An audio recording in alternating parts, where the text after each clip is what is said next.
Manchester City win away to Everton 1-0 and stay 6 points clear of Liverpool, who of course have a game in hand. Were they a bit fortunate here? So, yes in and terms of chance creation, stuff like that? Well, I thought the second half was much better than the first half, where they were really slow, and I think the rhythm and the aggression from Everton worked well. The second half was better. Pickford had to come up with a few good saves.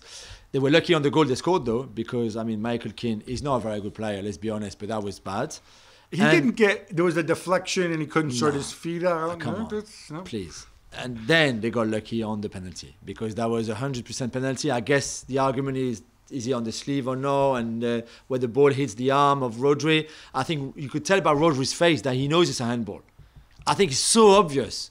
And yet it's not given, and that's a bad one. But I think they played some decent things. However, it's 2 games in a row now where they struggle a bit to get going, to be fair. And sticking with that game, Gab, of course, Frank Lampard Jr. is furious at VAR, Chris Kavanagh, for not awarding that penalty on the handball.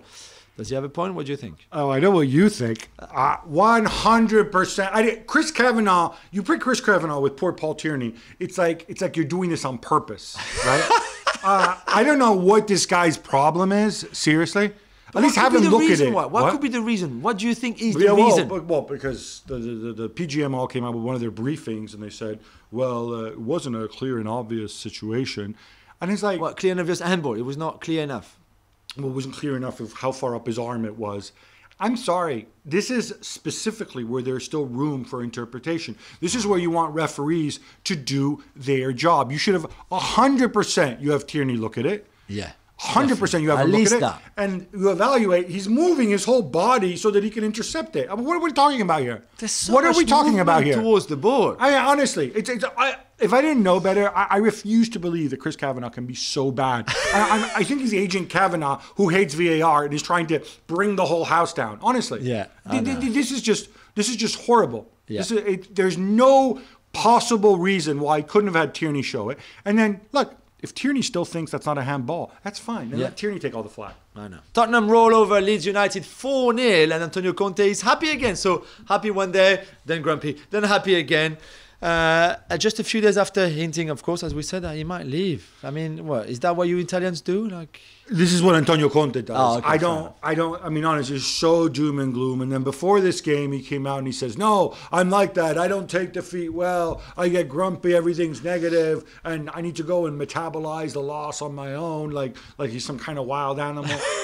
I think people just have to accept that this is what he says. Don't put too much stock into his words. Exactly. I don't get it as a leadership side. I think it undermines you when you say stuff like this. And your players. But I think the players said, oh, look, it's just Conte being Conte. Let's focus on the positives, the fact that we're well drilled and we move, and this was a big win for them. And yeah, I think they can still finish top 4. It's not 1% chance like Conte said. No. Manchester United are held to a scoreless draw by second bottom Watford. Jules, these are the kind of draws that can cost your top 4 finish. It is, Gab, it is. They were so poor in front of goals. Not that they created a lot of chances, but enough to win the game. Of course, 100%. Cristiano hitting the post in a position where he must have scored in the 800 goals he scored in his career. There must have been easily a third in that kind of position. And then this time he hit the post. Foster was okay in goal, of course, but this is disappointing. And I think there's a lack of confidence for certain players.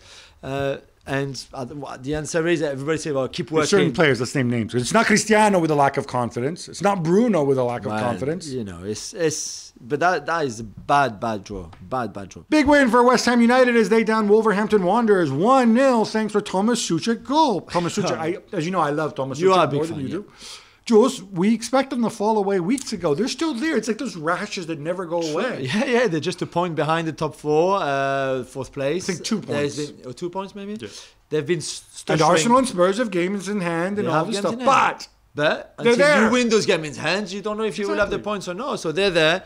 Credit to them for being there. They will have obviously a huge couple of games against Sevilla in the Europa League next month. In a few days, which will be fantastic. And I don't know, they still need Antonio to go back scoring, Jared Bowen, and all of that to try to make it top 4. But it's a possibility. Well done to them. Let's play hypotheticals. If Sebastian Aller were still there, would they be in the top 4 right now? I think that's a very good question, Gab. Well, thank you very much for watching ESPN on YouTube. For more sports highlights and analysis, be sure to download the ESPN app. And for live streaming, premium content, and let's not forget as well, ESPN FC 7 days a week. Subscribe to ESPN Plus.